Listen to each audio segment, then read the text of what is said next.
to the NewsX Sunday Guardian Roundtable. Well, we're in the middle of the second surge of the pandemic, but what is interesting is the way the pandemic has been handled. There's been, the political cost of the pandemic is something that we are going to be discussing in today's program. Has it affected Prime Minister Narendra Modi's popularity? Most would say yes, despite what the BJP tell you. There seems to be a drop because at the end of the day, the overall message of the pandemic is a lot could have been avoided. It's been mishandled to an extent where, the blame cannot be shifted away from the Prime Minister. Yes, the BJP will say the states didn't give feedback, it is the states at fault. But at the end of the day, the blame does come right at the door of the center. So, and in fact, there's also been an opinion poll recently done by C Voter, which says that 37% of the people were very much satisfied with the Modi government. This number fell from 65% in 2020. There's also been a US data intelligence company, Morning Consult, that did a similar poll. They started polling since August 2019. And they are saying in March 21, the Prime Minister's, by May 21, his ratings had come to 63%, but it had fallen 22 points in April 21 itself. That, as you recall, is really when the pandemic has hit us more, especially in Maharashtra and Delhi. To discuss the developments with me, I have a panel. Joining me is Suhail Seth. He's a commentator, columnist, and a marketing maven. Shankar Iyer, he's the author of The Gated Republic. He's also a columnist and commentator. So Yashwant Deshmukh, he's in fact the one who did the C Voter poll. He's a director at C Voter.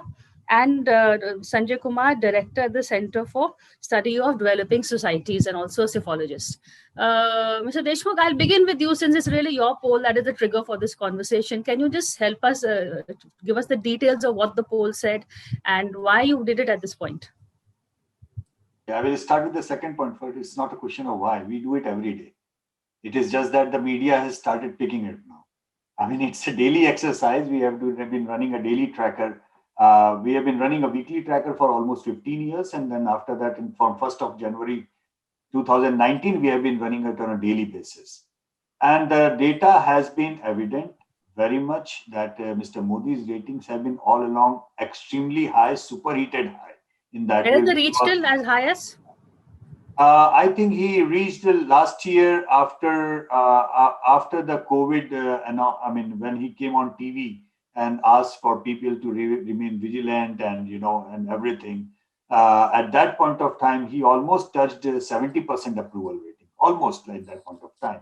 And which was seen as an aberration at that point of time that, okay, whenever the crises are, during the crisis across the globe, all the leaders, their ratings actually went up. When those who were seen as a decision maker and a firm across the board, their ratings went up. But what was interesting was that Mr. Modi's ratings remained there consistently, So he went from 50, his average has been 50 in the last 6 years. From 50 to he went up to almost like 70, and then he came crashing down to almost like 36, 37, which is hovering right now.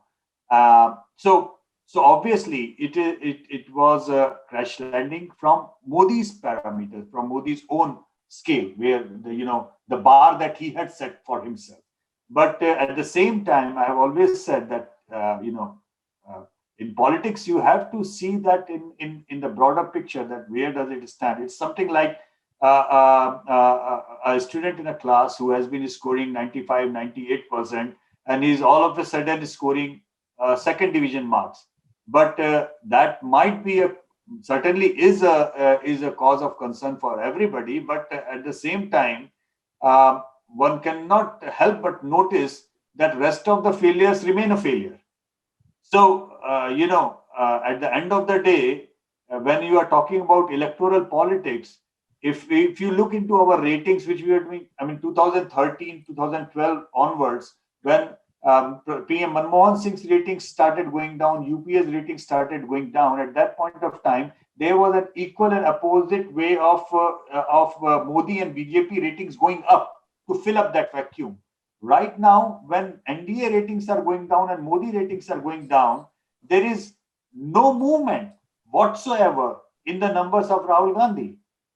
He remains a flatliner, as rejected as he was last year, even at this point of time. So is the case of all other opposition leaders. So much so that I was looking into, before coming on your show, I was just trying to figure out, is there any movement in Mamata Banerjee's numbers? because all of a sudden after West Bengal elections, we are reading too much that if she can be an alternative across India, and yes, she has. I mean, one statistical jargon would be, if I will say, she has doubled her ratings. That would sound really nice in headlines, Priya, right? But doubled in what sense? Last year, her All India rating was 1.5%. At this point of time, her rating is 3%. Does that help? 3% when compared to 36%. So Narendra Modi is arguably facing the worst crisis of his political career, if I may say so. Not even 2002. 2002 was, in many ways, more than a one, probably a political opportunity for him. This is arguably the worst political crisis that he has faced. And his worst numbers, crash landed numbers, are even, more than double of Rahul Gandhi and more than 10 times of Mamta Banerjee. That tells you a lot. Nobody, in fact, it is so weird when I was talking to Shankar the other day, and we were discussing this, and he asked me, who is the number two leader who is coming in your prime minister question? You know what the name of the leader who is scoring the number two position after Narendra Modi, All India? It's called Don't Know, Can't Say. It's called Don't Know, Can't Say.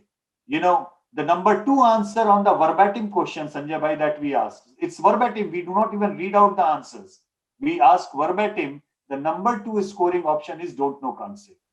So this is how it is so different from 2012, 2013 crashing of the numbers, satisfaction rating numbers. And this is, nobody is there to fill up that vacuum. So I don't know which way it is going, but in conventional wisdom, whatever I can make sense of it, yes, Mr. Modi has been challenged. This is a difficult time for him. But if the opposition is not there to fill up that vacuum, slow and steady, probably he's going to repair. He's work harder and he's going to repair. Shankar, this Don't Know, Can't Say has actually given us three very good prime ministers, whether it is Narasimha Rao, Manmohan Singh, or even Lal Bahadur Shastri, I think falls into that category. So there is, it's this thing, though the opposition is totally scattered. I agree with what Mr. Deshmukh said. How do you see this playing out in the political arena, these numbers? I mean, I just must make a small correction. Lal Bahadur Shastri was actually anointed by the syndicate to succeed Jawaharlal Nehru about a year earlier. And he was a minister without portfolio in Nehru's prime minister's cabinet. But the thing, the way I look at the polling and the general perception is this. Mr. Modi came in as the action hero. Prime Minister Modi, through his campaign in 2013, 2014, and later, had all the answers for all of India's issues. And now he's facing a lot of questions. So he's falling between expectations and perceptions. There is absolutely no doubt that he must be feeling the heat of what I would say a talent deficit cabinet, a talent deficit ministerial cabinet that he is dealing with. He's also feeling the heat of a bureaucracy and a system which got shocked beyond belief and didn't react, wasn't proactive enough. In fact, even if you look at small things, not small really, I shouldn't be saying small, the medical supply issues, the issues of oxygen and all, they got restored only when Mr. Modi came on the scene and started holding the meetings and directed the cabinet. I mean, these are things that the system must respond to. So I would say that while Mr. Modi is challenged, the opposition is equally inadequate to the task. It has failed to give any alternatives. We look at the Congress ruled states. Have they done better? I don't think so. They have struggled just as much as Mr. Modi. And they have contributed to the muck-up. The aspect of how the Congress did or the other opposition party ruled states is stark. What is most interesting to me is normally governments in the 7th and 8th year struggle to explain indecision. And here is a government that is struggling to explain both its decisions, which is why would it hold the elections or the Kumbh Mela or all those gatherings and allow for the farmer protests to continue. And at the other end, its indecision on vaccination procurement. And so it's a very interesting place here. And Mr. Modi is surely a very quick learner. It depends on how ahead. Sohail, is Mr. Modi's image capital so much? We heard the gap between him and the other leaders. That this gap is enough to sustain him through this current crisis. That he can tide over it. See, there are two things here at play. One is what Yashwant alluded to, which is polls and how you fare.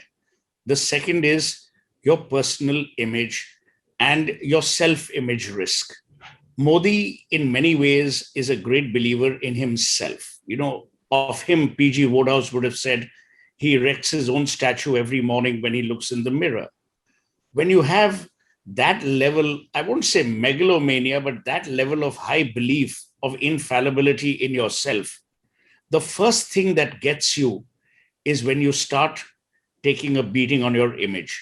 It shakes your confidence. And no matter what people might say, he is a shaken man. There is no question about that.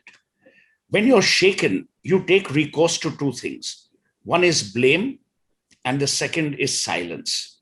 Silence is a very complicit ally of non-performance. When you don't want to perform or you can't perform, you then palm it off to someone else. Where has Modi gone wrong? Number one, the leader of the country in a crisis always has a number two person, whether he's a medical doctor, a scientist, or someone, to take the fall. Fauci was the fall Fauci for Donald Trump. Modi had no one because Modi believes in doing everything himself. Number two, what Shankar talked about, the bureaucracy. The bureaucracy was shaken the day Modi took over and said, "Ye golf games will stop and this will stop and that will stop." You can't take on the system and yet want the system to deliver because the system also wants you to fail. Remember, the Congress knew how to manage the bureaucracy better than the BJP has ever known. The BJP falls at every step in terms of management. So you had Modi in April, and Yashwant's commentary about 70% approval rating in April 2020 is testimony to the fact that the entire country said, wow, ye hame bachayega. Knowing that we are Indians, we are equally fickle. The day someone falls, usko hum log aur marte hain. So now the situation is ki isi ne hame dubaya hai. They will now not shift the blame. And for Modi to expect the blame to be shifted to the states is equally silly because you have huge diggajas at the state level. See how brilliantly Uddhav Thackeray has managed the entire process. Naveen Patnaik. These are people, see, Kejriwal is an anarchist, so we will park him on the side. But these chief ministers have said, fine, yeah, we'll do what we are supposed to do. We will not take a panga, but we will also create our own identity and our own management processes in order to alleviate the suffering of our people. Where does that leave Modi? Modi is a one-man union cabinet. He's not got ministers other than, to my mind, Nitin Gadkari, and I have to say Smriti Irani. They deliver. The other guys are only holding press conferences or wishing each other on Twitter. You can't run a country on 280 characters in every tweet that you send out. People want to see stuff. Number three, they have pissed off everyone that they can in terms of what I would call independent media. Whether that independent media is fake or honest, they are also attacking you.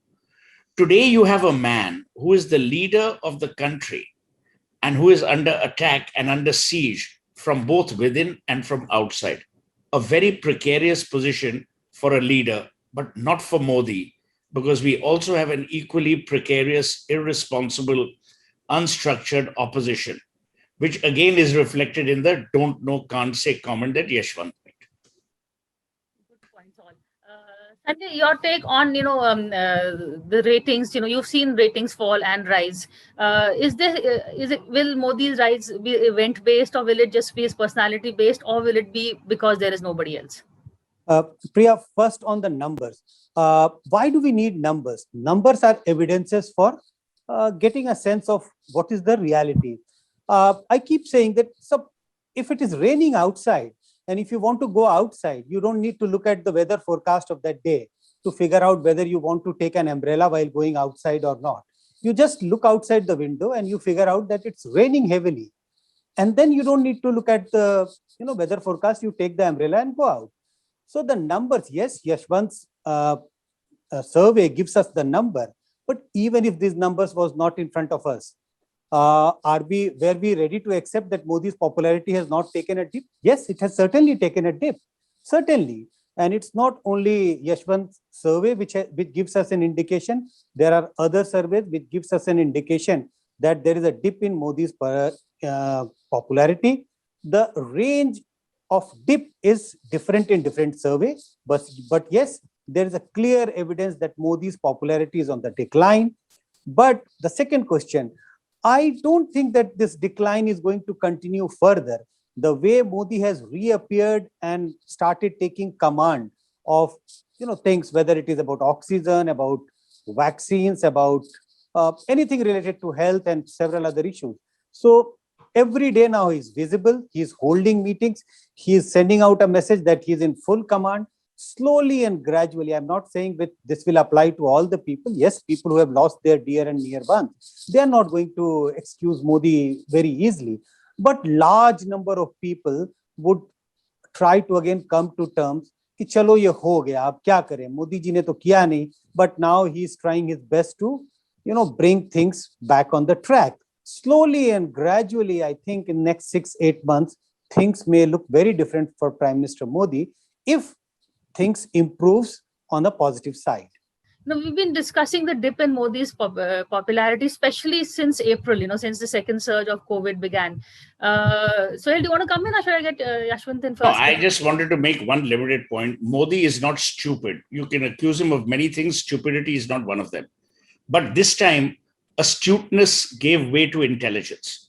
You needed intelligence when you manage a country, especially during a crisis. Intelligence only called for three things. One is from March 17, 2020 till April 25, 2021, you had to ramp up medical infrastructure. You had to make sure the vaccines were ordered, and you had to make sure that the lockdown was calibrated. Boris Johnson did in the UK, at a much smaller level.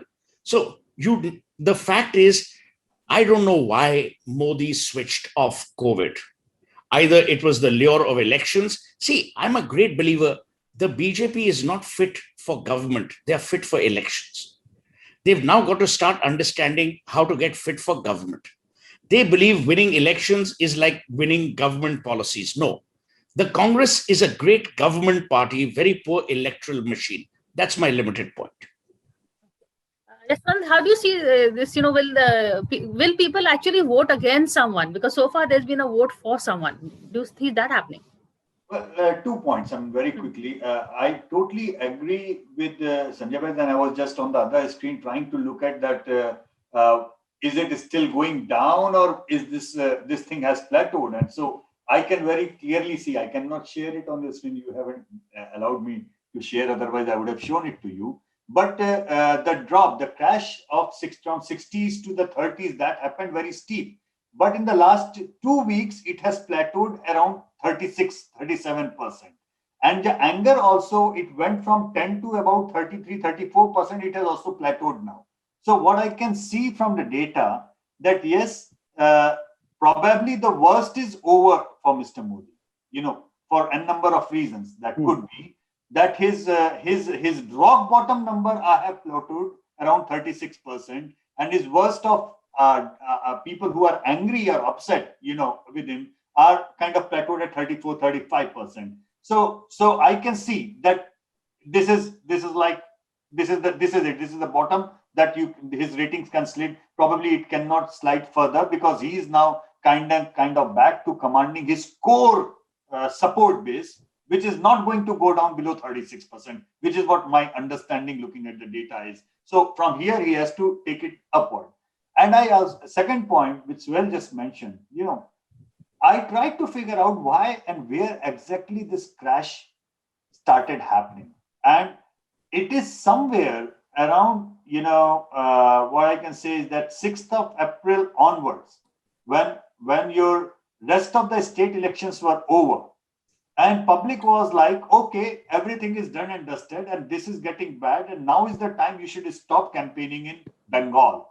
And I believe just within 3 days of that campaigning in Bengal, which was live, when the cases and the deaths were going up, and Prime Minister was holding rally of 500,000 people without a mask and tweeting his Twitter handle saying that "Hum gadgad hain, itni badi bheed." I think those 72 hours precisely did the damage. And after that, a complete crash started happening. This is the new age campaign. New age campaigns take your ratings up, shoot up within hours, and it also shoots them down within hours.